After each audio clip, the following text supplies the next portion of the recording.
What's good, y'all? I'm Stats with Evan, and I'm here to give you my predictions for all 14 games on Week 8 of the NFL slate.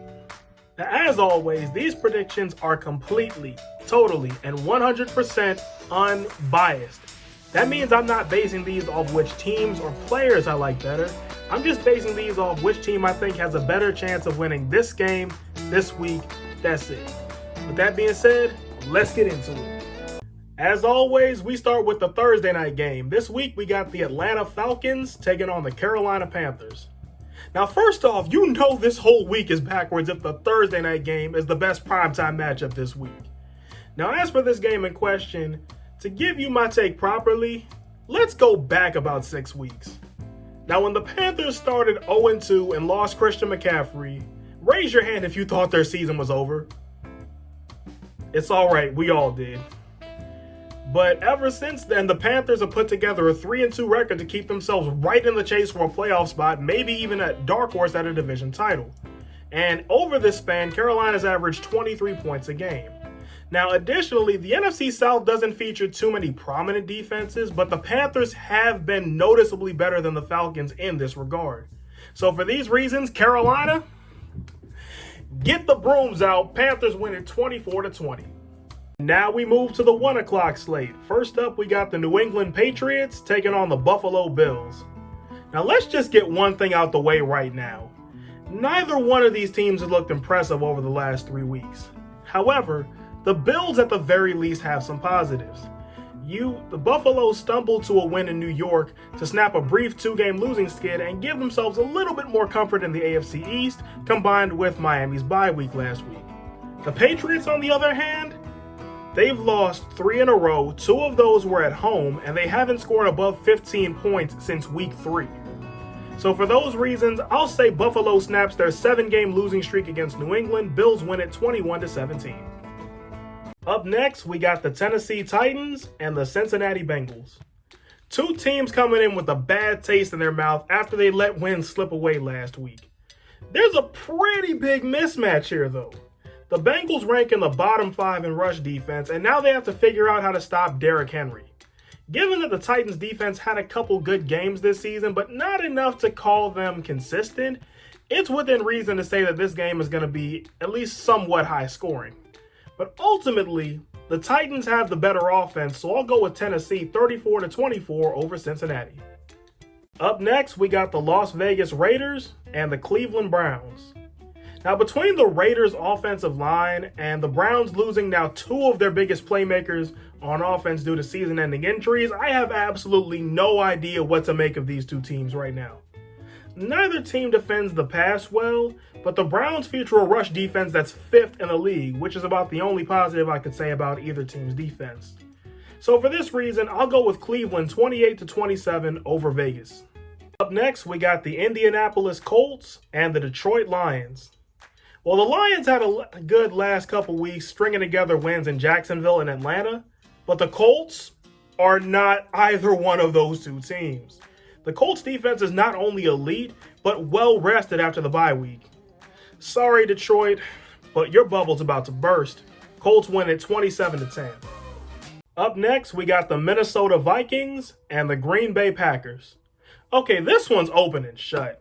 The Vikings had the bye last week, and they're well rested, but that's about all they have going for them here.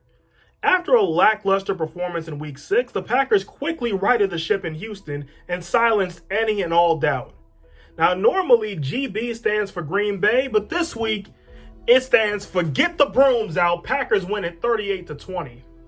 Up next, we got the New York Jets and the Kansas City Chiefs. Okay, this one's pretty straightforward. A Jets team that's probably the worst team in the league goes to Kansas City to face a Chiefs team that might be the best. And the icing on the cake? This is a revenge game for Le'Veon Bell. Nothing else needs to be said. Kansas City takes it 56-10 over New York. Up next, we got the Los Angeles Rams and the Miami Dolphins. Okay, this one's going to be closer than you think. The Rams look like a powerhouse on Monday night, but they haven't strung together wins since they started the season at 2-0. Plus, they haven't had back-to-back good games since weeks 1 through 3. Add on to this, the Dolphins' last 3 weeks featured 2 decisive wins and a bye week. However, the Rams do have the edge on both sides of the ball, so I'll say that for the first time since 2001, they beat the Dolphins. LA takes it 24-20. Up next, I have no idea how this is a 1 o'clock game. The Pittsburgh Steelers and the Baltimore Ravens. This is by far the game of the week. Seriously, how is it still the 1 o'clock game? Anyway, if you like defense, you're going to love this one as two of the league's top defenses clash in Baltimore. And while the Ravens haven't exactly looked like world beaters lately, it's tough to tell whether or not this energy will continue after the bye week. Plus, the last time we saw the Steelers, they nearly blew a 20-point lead. Point is, both teams are tough, but beatable. It's going to come down to who can get that crucial fourth quarter stop and that crucial fourth quarter score. And I just feel like it's going to be the Ravens. I'm going with Baltimore 24-21 over Pittsburgh. And now we move to the 4 o'clock slate. First up, we got the Los Angeles Chargers taking on the Denver Broncos. This one could honestly go either way. The Chargers have the edge on offense, but the Broncos have the edge on defense. The Chargers have shown on both sides of the ball that they have the potential to go toe-to-toe with just about anybody, but their issue is consistency. The Broncos are 0-3 at home, but the three teams that came through Denver currently have a combined record of 16-4. This matchup stumped me for a good minute, not even gonna lie. But after thinking about it, I think I'll go with Denver 24-17 over LA.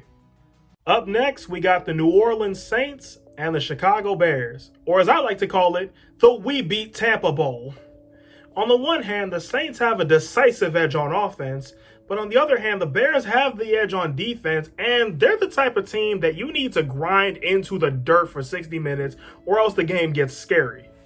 Since both the Saints and the Bears have been in so many close games this season, it's perfectly reasonable that this game will be close too.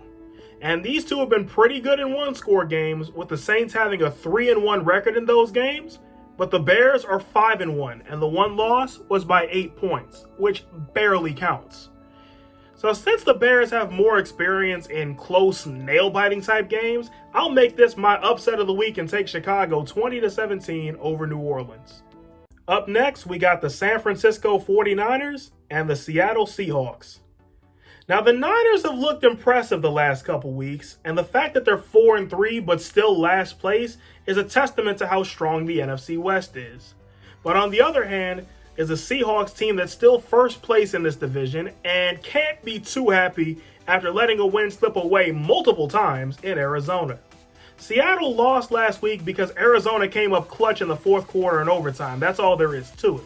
But the question is, can the Niners do the same? From what I've seen so far, the answer is no.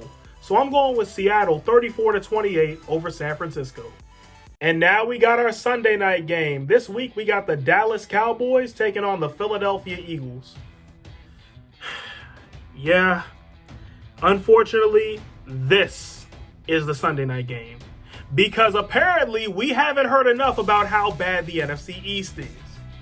Now, these two teams are struggling. Yes, these two are disappointments. They each have 2 wins too, but they got here 2 different ways.